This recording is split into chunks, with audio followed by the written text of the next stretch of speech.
Hey, Sanoj, Yes, sir. you've had a few hot takes. For anybody who's been watching us, any of our episodes, if you go back and you watch, Sanoj has had some really hot takes. I have. You have. I think go back, you can find a little clip where you said Maxey could never be a number one. Mm-hmm. You said Embiid was done, so it's time to give him his flowers. That flower episode was all his idea. And you also said PG has no heart. I did. What do you got to say about that? I officially lived long enough to become the villain.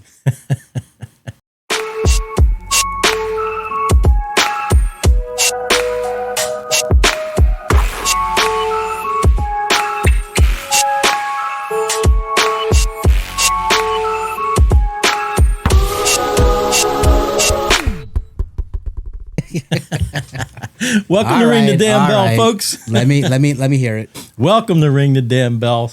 Well, that was they were some hot takes you had there, Sanoj, and It was. fortunately, you were wrong, I was. and I think Right.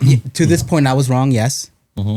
yeah, I hope you stay wrong. All right. So what I will say is that yes, I did say Maxey would never be a number one. That was before the season started. I did say Embiid's career was over, and I did say Paul George had no heart. Right after I said this, as the season started, Maxey became a superstar number one.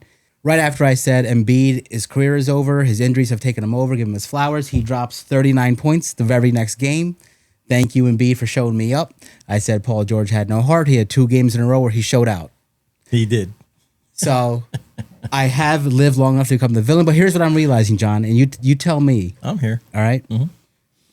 My words carry a lot of weight in the NBA community. Apparently, they do. They must And carry a lot of weight within the Sixers I organization. am willing to be the Sixers villain if this means our players are stepping up. They're listening to us, John. They're subscribing to us, I think. I think every player is a subscriber now. I've been talking crap about Nick Nurse. I need Nick Nurse to step up now. He does. Yeah, he does. Yeah. So I live long enough to become the villain, and I will stay the villain if this means we become a better team because of it.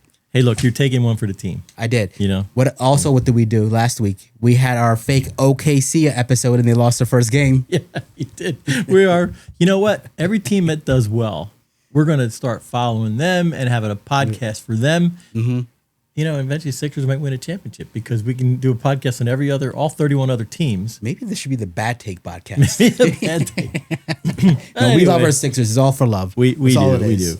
But anyway, we had a short but up and down week. We had 2 games. Yep. We're now 14. I think in the last episode I said, well, if we come out 15 and 10, it'll be great. We're 14 and 11. Okay, I'll take that. I always say I'll take it, and I will. We'll take it. We actually are in. You know what's weird? We're 6 in the East. We're actually in the playoffs out of 14. We're 1 game out of 3rd behind the Raptors, the Celtics, and the Magic. The East is tight and weak at the same time. It is. It's kind of bunched up there. So, but the interesting thing, we'll talk about that Hawks game in a minute. But we took care of business with Indiana on Friday. That was a nice solid win. A team we should have absolutely beaten. We did. Embiid comes back with 39-9. 39-9-3 and 32 minutes. And, Paul George played 33 minutes in that game. 23 points. 23, 6, and 5. Yep. So, Maxey's out for the last couple of games, out for an illness. But it was nice to see some, people step up. Edgecombe is coming around again, too. He did. He's really coming back. He's coming into his own. He's being aggressive. He's playing good defense. So, yeah, I like what I'm seeing there. It's so nice that we have a rookie that's an integral part of the team. Yeah, for sure. And I think, he's only going to get better. He's going to improve. He's just started his career. He's got the raw material. I do want to say, though, like at the beginning of the season, the first week, he was number 1 on the rookie ladder. He obviously slid down. Cooper Flagg is up there, and all these other players are up there. And he slipped a little bit, but I think he's going to gain some traction again. If you've watched any of the, if you watch any of the Cooper Flagg stuff before he was drafted, and he played in that game against the NBA players. Season before. That guy's got talent. I mean, he's going to be a superstar. I think he will be. You know what he's doing in Dallas? He's sort of softening the blow of losing Doncic, and bringing in AD. Right, but a rookie can't carry the team. No, of course not. But at the beginning, it kind of looked iffy. His play was okay. Now he's coming into his own, and it's nice to see. I guess. I mean, I'm not trying to see Dallas or Cooper or anyone do great, but you don't want to see these young kids do well, though. You do. So no, I'm excited to watch him. It's fun to watch. Very talented player. But so let's talk about the Hawks game. But a real heartbreaker. We should have won. Obviously, we're going to talk about the Allah Abdelnaby backcourt violation. We'll talk about whether that really was one. I'm or a not. fan of Allah, but he kind of went a little far there. I love Allah. PG obviously, he's going to play on your PG has no heart. PG shot 7 for 10 from 3, 35 points, 4 rebounds, three assists in 33 minutes. That's the Paul George I remember. Of course. And if I have to keep talking, I am going to do it to motivate them because I know they're listening and they care what I say. They did. You kind of were pretty hard on Paul. But come on, he gave us every reason to be hard. What was last season? What was the beginning of this season? I think Paul mentioned you in the locker room in the comments. You think? Yeah, he's coming after you. But anyway. But no, he I'll tell you, he looks good. Embiid played 30 minutes again. 14 rebounds, which was a good solid game for him. VJ again, 26 points in 39 minutes, playing a lot of minutes, filling in for Maxey. Tough game though. I think no Maxey, no Oubre. No Maxey, no Oubre. And they're well, Maxey's a key point. But you would think with Embiid having a really good game, PG having a really good game, Edgecombe had 26 points, I believe, that game against the Hawks.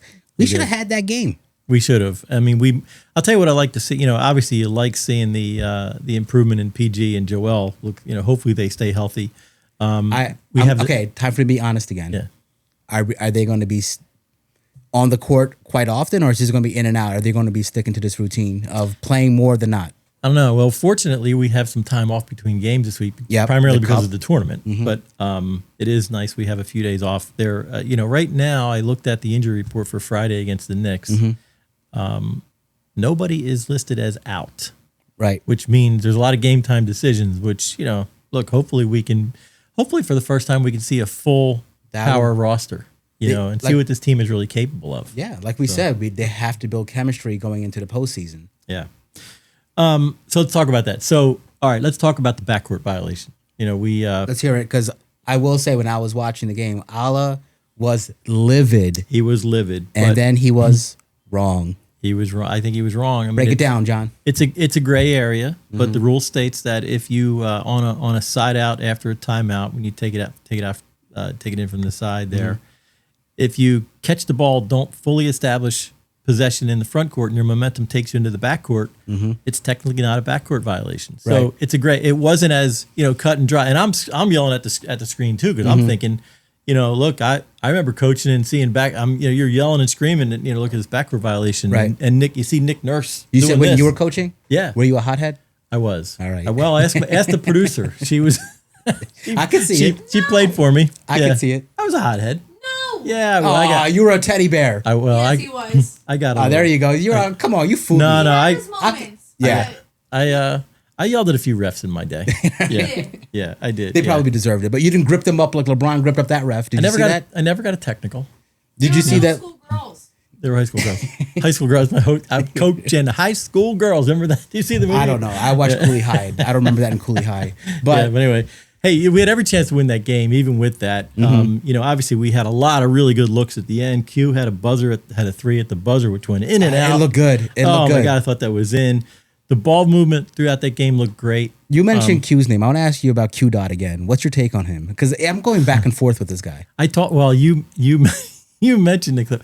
I think they need to bar his girlfriend from all games. He plays like his girlfriend's always playing. But that being said, he has some nice moves. He keeps us in the games. It's like he has a great play, then he has a boneheaded play. But he's been playing a little bit better, I think. He's an enigma. He does play a little hero ball. Yeah, he does. He wants to... he does force some shots. He does play. Look, he scores. I mean, he. I'm glad he's on the team. I just wish he would quit some of the street ball and one plays he does here and there that throws the ball out of bounds quite often with his little crossovers and passes. But he's got great energy. I think he tries to go too fast at times. He's a little turnover prone. He's a nice player though. I'm glad he's on the team. He is. He's got he does shoot the 3 really well. So yeah, he's a great guy coming off the bench. He's a good 6 man. He is. Absolutely. I think he's like 3rd in the league for 6 man points. I think he is. Yeah. But let's talk about Jared McCain. I mean, he obviously came back. Was starting to look like Jared McCain. There's a little bit of buzz out there. Does Nick Nurse have something against Jared McCain? I mean, does he? you hear him, even he's kind of been asked that question in post games, and obviously Nick answers it properly. But Jared's struggling lately again. This is the one time I'm going to, I guess, stick up for Nick Nurse. I don't think he has something against McCain. I think McCain is struggling. His defense, it's not good. You can't have him out there in these close games when you're giving up points and people are blowing by you. So, as we keep saying, I'm a big McCain fan, but if he's not going to be out there getting easy buckets and playing defense, his minutes are going to be limited. Yeah. No, I agree. What's your take? I agree. I think I would be taking him out too, because I think he is getting beat quite a bit. He's getting beat to the ball. He can't stay in front of stay in front of guards, which is the problem. Yep. And he's struggling from the field too. I think part of it is I believe he's a true hard worker and he's going to work on his game and his defense. But I think the injury that happened last season prevented him. I think so. From probably growing more in a defensive role, and that's kind of showing now. It was nice to see him in that couple game stretch where he was really looking like the old Jared McCain. Yeah. Yep. And maybe he will. I think he's got talent. I think he does have speed. Like you said, he's still really coming off the injury. What I'm worried about is that he's good enough to be a trade piece. Like other teams will want him. So I think the Sixers might package him when the right deal comes along, and you hate to see it, but this is the NBA. It's a business. It happens. It is, and he does have some. You know what that means? I took that hot take. That means they're going to sign him to a lifetime contract. Probably so. Well, I'd trade him for Giannis. Would you? Yeah. Well, that ain't gonna happen. But anyway, hey, so let's talk about. We got a game. It's a game tonight. We're recording here on Tuesday night. It's the Cup Finals tonight. We got the Knicks and the Spurs. Great game. Looking forward to it. I heard Wembanyama made a little comment.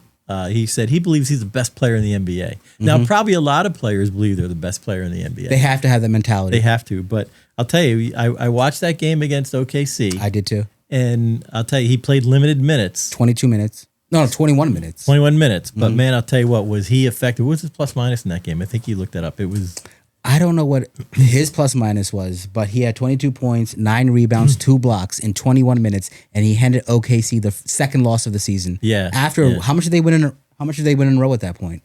Oh, I think it was 16 games points, or something like that. 16 games in a row they won. They had like a 17 Wemby's first game back from being almost a month and a half out, he forced the win. He's effective, and I'll tell you what, he's more than effective. He's pretty amazing. He's frightening how good he can be. If he can stay healthy. That's the problem with someone that tall. It's hard to stay healthy because the injuries happen so easily. I had let me ask you this take. I'm not going to say this person's name, but someone told me when you're that tall, it's easy just to put in the buckets. When you're that tall, you can lay it in and dunk it on people. Now, this is someone with great basketball knowledge, and I respect this person's knowledge in basketball. And I couldn't believe this person was saying, are you watching the same Wemby rest of us are watching? Yeah. This guy that's 7'4", 7'3", is crossing people over, hitting threes, put back dunks. Of course, he's that tall to do the dunks, but his game is like a point guard, shooting guard. The guy's got a guard handle, and he can shoot the three like Steph Curry. But the guy's got a stroke. He can handle the ball. He can drive the basket. Obviously, he play at 7'5". He can play defense. I mean, he obviously is he's lanky, very coordinated, but he's already put on weight since his rookie season. He's got so much natural talent, and to face somebody who's 7'5", it makes it easier to shoot. Well, that's bullshit. Look at Shaq. and it's not just a physical. If you watch videos on him and see his interviews, he has the winning mentality. He wants to win. Yeah. All he wants to do is win. There's a lot of players these days where they want to get paid and look fancy. Q dot. But Wemby, he wants to win. He hates to lose. Well, we've got De'Aaron Fox in that team with him. They're formidable. They're a contender. I think they are a contender. They can be a contender. Yeah. They're young. They got to figure it out. They got a young coach, but it's a good coach, Miss Johnson. But what do you think? You think that Wemby? What do you place him in the top 5 in the league? Top 3? Is he a top 3? I think he certainly has that potential. Yeah, I think he's top 5 for sure. Top 5, definitely. I think Jokic is not. That's our mascot. That's our We have another villain in the room. We do. That's KC. She's the Ring the Damn Bell mascot. We'll have to put her on camera here so we can see her. She's our corgi. She's here in studio tonight. So if you hear a little pitter patter around the floor, that's our dog. Yeah, I think Wemby's definitely a top 5, but I think you got to talk about Jokic. He's number 5 in scoring, number 1 in rebounding, number 1 in assists. This is a center. You know, you watch Jokic play, and when I watch, he looks like a doofus. He doesn't look like a. He's just so effective. He doesn't look like he should be that good. One of the most efficient players in NBA history. Absolutely. But do you remember the days where people would have actual, real debates? Who's better, Embiid or Jokic? Oh yeah, yeah. Well, there was a couple of years there. Embiid was on track to win 2 MVPs in a row. Yep. Hey, look, we were both at the Embiid 70-point game when he played against Wemby. We were both there. I was so happy person. my kids got to witness that. Oh my God, that was phenomenal. Embiid scored 70 that night, but remember, I think Wemby had 39 or 36 or some. He had a. No one was paying attention to Wemby that game. Nobody was paying attention to him, but I think we both went. We were sitting here and you guys were over there and we waved to each other. Yeah. It was. Well, that was a great, exciting game, and that was when I think that was the year that was after he won his MVP. Right? He was in MVP form there. Until Jonathan Kuminga fell on his damn leg and, hurt his knee, which... Kuminga's going to become a Sixer, right? He could be, yeah. It's going to happen. I know, I'll forgive him then. Yeah, I'll forgive him. Anyway, hey, let's talk about Friday. So last week, you were making some Sixers predictions. After now, we're 14-11, and Embiid is showing some signs of life again. Paul George is maybe growing a heart again. It's all coming true, isn't it? So tell me about your predictions again. Do you know what I missed last week when you said you predict them in the Eastern Conference Finals? I do. I'm predicting they're going to win. I think they can. Look, it's going to be tough because the Knicks are going to be tough. I think the Knicks will be the number 1 seed. They're going to overtake the Pistons. Pistons beat the Celtics. I think the Sixers are going to probably wind up a 4th seed. Okay. And I think if they can maintain some health and they can develop some cohesiveness with their core group, they're a scary team in the playoffs. I think they could pick anybody off in the East Coast. Now, can they beat OKC? No. In a series, that's tough. I think OKC's tough. So, John, last week's episode, you were making some Sixers prediction, and I was adamantly not agreeing with you, let's just say. One thing I did miss you said is that the Sixers will go to the Eastern Conference Finals. You said they'll be a 4th seed. I want you to expand on this again, because a week later, here we are. I want you guys to know something. See, he's coming around to John's thinking here. He's starting to believe. But can I tell you what your wife's line is about you when you guys watch the Sixers game? Stinking thinking. I do. I was thinking because I wanted to win so bad. John's always stinking thinking. I do. I'm to the Sixers. What do I always say? But mark my words. We're going to lose by 30. You're the one that's making a turnaround right now. I am. Well, I said I think they're going to finish. I said from the very beginning when we first started this podcast in the preseason, we were talking about the Sixers and knew when they were coming into the season with some injuries that Embiid and Paul George weren't playing and Trendon Watford, we heard great things about him and he wasn't playing, stuff like that. I said this team, I used this team has more throttle left, and I think we do have room. Again, if we can stay healthy, we've been in every game we played except that one Orlando game, which was a debacle. Right? But we've been in every game, and a lot of games we should have won. Some we could have lost. But did we beat a winning team yet at the time we played them? you want to go to that? Yeah, I mean, that's a fair assessment. Yeah, no, it is a fair assessment. But you know what? In the Eastern Conference, there's not a lot of winning teams. You're right about that. So so we're playing a lot of teams that are close to 500. We're just barely over 500. But anyway, I think if they roll into the playoffs, fairly healthy, and they've developed that, some cohesiveness as a team, and they get the rhythm going, and they have some game conditioning going. They're a scary team. I think they can play with anybody. And this team, the thing that's different about this team than last year is they have heart. They do have heart. They don't stop. They don't quit. And how many times last year in the debacle season were we watching games in the fourth and we'd be down 4 or 5 going to 4. We wind up losing by 20, by 30. You're right about that. Their third quarter is always a mess. Usually, fourth quarter they claw their way back in. Yeah, I think we're a minus 7.5 points difference. The last time I checked. The last time you checked. Yeah. So third quarter has obviously been a debacle. Fourth quarter has been very good. But yeah, this team has a knack. I mean, they they don't stop. They don't give up. They continue to fight till the last one. Okay, so I'm going to not agree with what you're saying fully, Easter Conference Finals and ending in fourth, but I am more optimistic. But the one word I keep getting hung up on that you say. I keep getting hung up on this two words that you're saying. If they stay fairly healthy. It's a big if. Healthy and Embiid, healthy and Paul George, to me doesn't mix, but they're proving me wrong these last two games. But let's be realistic, it's just 2 games. Can they do this rest of the season? I agree. That is the ultimate question. That's the ultimate question. So we shall see. Look, I think if you we're gonna flash the Sixers triangle up here on the screen real quick again, and we are in the hopeful part here. You're in the hopeful. I'm in between disappointed and hopeful. I'm in between it right now. In between, yeah. So, I was in disappointed. Look, I'm inching my way over. Depending on the day, the week, or the time of the day, you can be any part of that triangle. It just, we're Sixers fans. We've lived the ups and downs. So, anyway. Buddy, who we play next? What's happening? We play the Knicks Friday night. Okay. And you know what? I think we mentioned earlier, there is nobody on the injured list that is listed as out, which means could we see a full team? I don't know. It's going to be interesting. It's going to be got to go to the Garden. Got to play in New York against the Knicks, who are in second place. I think they've won 5 in a row now. They're kind of gelling right now. I think they're pretty healthy. They're doing really, really well, and you hate to see that. Cat and Brunson. Tough. It's a tough little duo. It makes you wonder: do they want it? I mean, obviously, they got to trade for Giannis, but when you have something going so well, do you want to mess up that chemistry? But you have to. Someone like a mega superstar, you do it. But, if you can get Giannis. But back to the Sixers and Knicks, they haven't beat a winning team, and this is a very winning team. I think. Okay, now if Maxey comes back, and you got KO back, yep. Now KO is going to come back on limited minutes. Sure. Yeah. Right. But if you got Maxey back, you got KO back. But that gives you a better rotation still. It gives you great rotation. And if he can come in and give you, 20 minutes, 15, 20 minutes, and, he does a great job of getting to the basket. He penetrates, plays good defense. Now, whether he can, I'm not going to bring him back unless he's ready. But if he comes back and you have a full complement there, so now you got your starting lineup. So you got Embiid.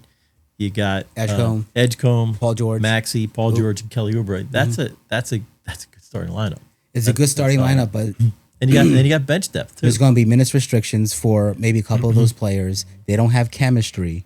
Yeah, they got to figure that out. But so we'll see. I think it's going to be interesting. I think we do have a chance to win that game. I think it's possible. Is Embiid giving us false hope, or is he going to be? He's not going to be that MVP player, but can he be a very good player again? Because I gave him his flowers. I wrote him off. Are we not writing him off now? Well, look, Embiid. If anybody, look, we've talked about this before. We've seen him play with face mask, broken fingers, broken knees, broken. I mean, the guy's each year gets a little worse. His knees are just getting worse. Yeah. If he can play, so can he be that play? He's not going to be the 32, 33. He's not going to lead the league in scoring anymore, but he is averaging 20.5 points a game this year. Yeah. So he's if we can get. And he's been on restricted minutes. 23 and 12, but even though he's never been like a high rebounder for his age, but no. That's good. You get some of that you get 85% from Embiid, 80% from Embiid, 80% from Paul George, 100 from Maxey, 100 from Edgecombe. You get 85 to 90 from Oubre. You got something. It's a good squad. It is good. I think he's going to finish the season averaging 25, 28 points a game. I think he's not. Obviously, he had a lot of minutes restrictions early. Look, it's all about health. It's can he play? He's not going to be the Joel Embiid we saw 5 years ago. He's not going to be the Joel Embiid we saw in 2023 when he won the MVP. But he could be. How many players average 28 points a game? I mean, he's dominant. And look what he did. Just look what he did against the Pacers the other night. Now again, it's the Pacers. But I hope your take on the Sixers obviously is correct. Yeah. And we see some good things happening. I mean, we're heading into the holiday season. Maybe we're already in the middle of it, but it'd be a nice little Christmas time present to see the Sixers doing well. It would be. I'd love to. I think it's a big, nice thing is we're rolling in against the Knicks on a break, so we should be healthy. We've got time to work on things. I'd love to win that game. I think that would be a signature win for us if we can go into the Garden and take one. So we'll see. I might have to jump on your bandwagon if that happens, because that's going to be a tough win. It would be great to see, wouldn't it? We'll see what happens. But hey, well, guess what? We got a surprise coming up on Monday. Oh yeah, another Festivus miracle. It is, and this is exciting. So we want to make sure that everybody who listens to us tunes in on Monday to WOND 1400 92.3 FM. We're going to be on the AC Mike radio show, and kind of excited about that. Mike has offered to bring us on. Mike has actually offered to come to the studio here and be with us here on Ring the Damn Bell. He's been with us once remotely, but looking forward to it. Should be fun. Mike's got a pretty decent listening audience. Listen, I met AC Mike for the first time when we did that. And we had a little pregame talk and everything. But man, what a great guy! He is a great guy, and I'm saying that he's a genuinely great guy.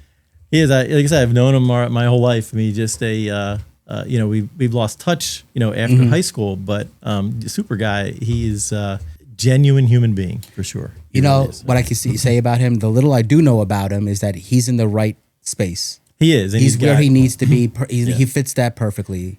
I've been, and I encourage everybody to listen to his radio show go online, go to WOND 1400.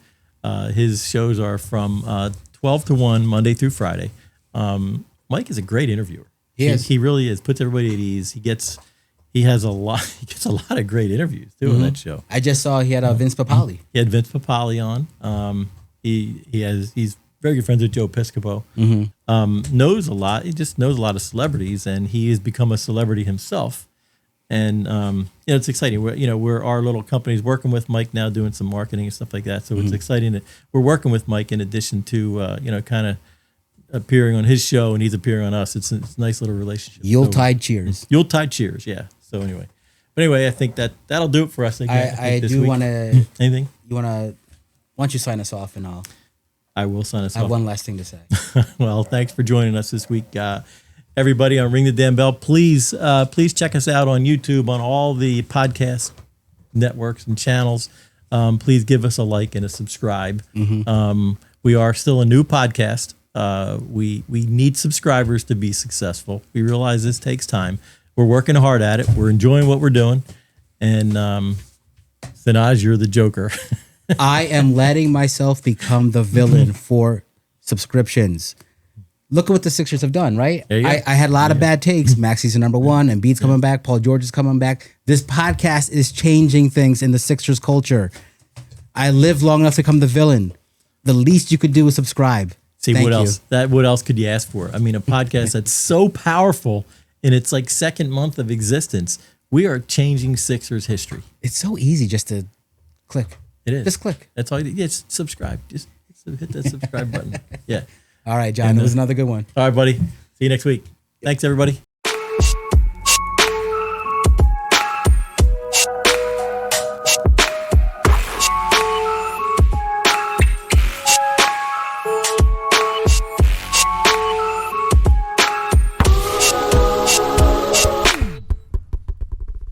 High rebounder for his age, but no, that's good. You get some of that from. You get 85% from Embiid, 80% from Embiid, 80% from Paul George, 100 from Maxey.